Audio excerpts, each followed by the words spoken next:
Preseason game number 2, Cam Newton would be the #1 spectator. Houston's QB is a savage. Tom Savage has gone early, so we can take a look at Dashaun Watson, the national championship quarterback from Clemson. Second quarter, we're tied at 7. Rolls out, throws it to Rashawn Allen, 7-yard gain. See here, that's a little take advantage of his movement, roll him out. Easy pitch and catch, as the kids would say. Later in the second, Texans down 10. Watson. Quick little throw inside. Akeem Hunt for 17 yards. Going to the third. Now 24-10. Put a field goal up. Got some room. Off he goes. Still plenty quick. He learned that quickly. Slide. The linebacker. Always good. Nice awareness there. Later in the drive, 2nd and 9 from the 31. Watson to Hunt again. Red zone. 14-yard pickup. And now Watson. There you go. I'm going to get him. In he goes. 3 carries, 24 yards to go along with 179 passing yards, 15 of 25. That's one of his skills right there, the lone touchdown. So he did nice work in his first preseason game. Got actually more reps as expected from Coach O'Brien. And Savage, told you the numbers, 179 yards through the air, 24 rushing. Got sacked 3 times in this one. Houston tried to find some consistent quarterback play. They've gone through 8 quarterbacks since 2014. Remember, they had I think it was a disaster with Brock Osweiler last time. All right, you watch it, Lewis. You liked what? I like the fact that Bill O'Brien, first of all, for Dashaun Watson, was calling plays right off the bat that he probably got with him before the game and said, look, these are the things that you do well.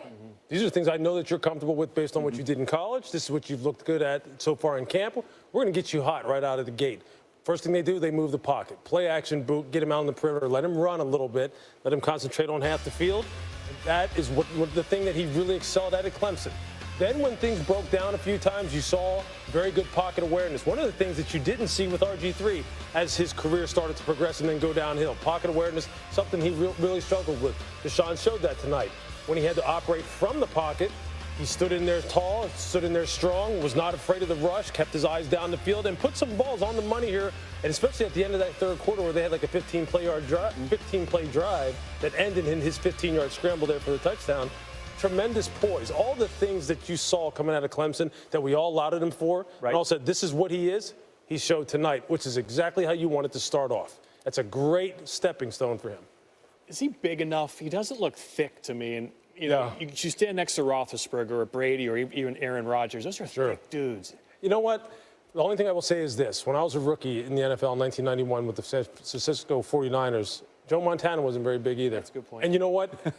This guy's a Hall of Famer and a 4-time, 5-time Super Bowl winner. So I'll say this. As long as he protects himself, he'll be okay. If he starts taking hits like RG3 took, whole different story. Where'd the rookie in him show up?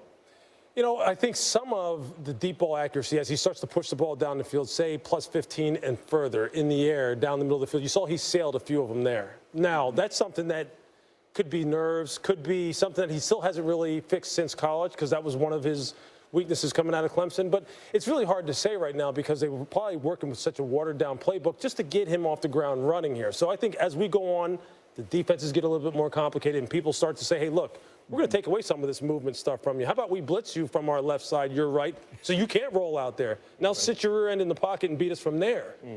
You'll start to see some of the things that maybe he needs to work on still, but for an opening game like that, that's perfect. Yeah, he looks like he might play soon. Like, what would your over/under be on week what? Consider everybody's healthy. Like, we talking week 8, week 6? Like, he looks like he's competent. I would say, as long as if Tom Savage winds up turning the ball over a lot and doing a lot of the things that really got them tired of Brock Osweiler, within that first month, you'd probably see him. Okay. But see, Tom Savage had a pretty strong game, too, minus the first couple of plays. 9 of 11 isn't bad for a first preseason game. So I think they'll have to temper their enthusiasm. There's a couple quarterbacks right now, young quarterbacks in the league, where coaches are having to temper their enthusiasm because a lot of these guys are looking pretty good from what I hear. It's amazing the difference preseason can make depending on what you're in. If it's